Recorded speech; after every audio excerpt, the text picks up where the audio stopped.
કેશોદના આંબાવાડી વિસ્તારમાં આવેલ જલારામ મંદિરે નેત્ર નિદાન કેમ્પ, સાંધાના દુખાવા તથા બોડી ચેકઅપ આમ જુદા જુદા કેમ્પનું આયોજન કરવામાં આવ્યું, જેમાં રણછોડ દાસજી હોસ્પિટલ રાજકોટના સહયોગથી 326મો નેત્ર નિદાન કેમ્પ આજ રોજ યોજાયો હતો।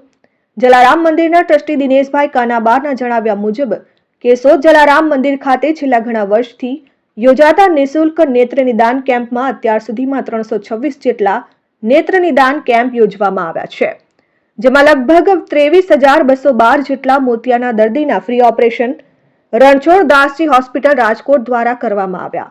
કેમ્પની શરૂઆત ભોજન દાતા બળવંતસિંહ રાયજાદા જલારામ મંદિરના trustee Dinesh Kanabar, Rameshbhai, doctor Snehal Tanna, doctor Paritosh Patel સહિત દ્વારા દીપ પ્રાગટ્ય કરી કેમ્પ ખુલ્લો મૂકવામાં આવ્યો। આ નેત્ર નિદાન કેમ્પમાં 195 જેટલા દર્દીઓને ડોક્ટર પરિતોષ પટેલ તથા શ્વેતા પટેલ દ્વારા તપાસીને 63 દર્દીઓને બસ દ્વારા ઓપરેશન માટે રાજકોટ રણછોડ દાસજી હોસ્પિટલમાં મોકલવામાં આવ્યા હતા।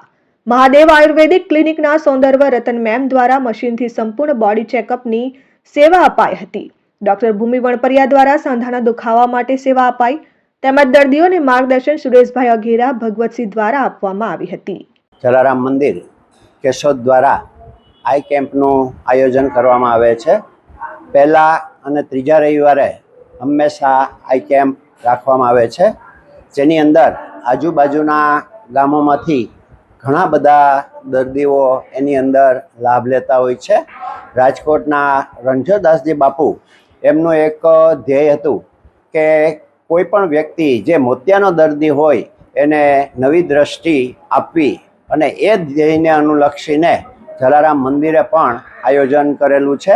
અને આ રીતે જલારામ મંદિર દ્વારા પહેલા અને ત્રીજા રવિવારે આઈ કેમ્પ યોજવામાં આવે છે।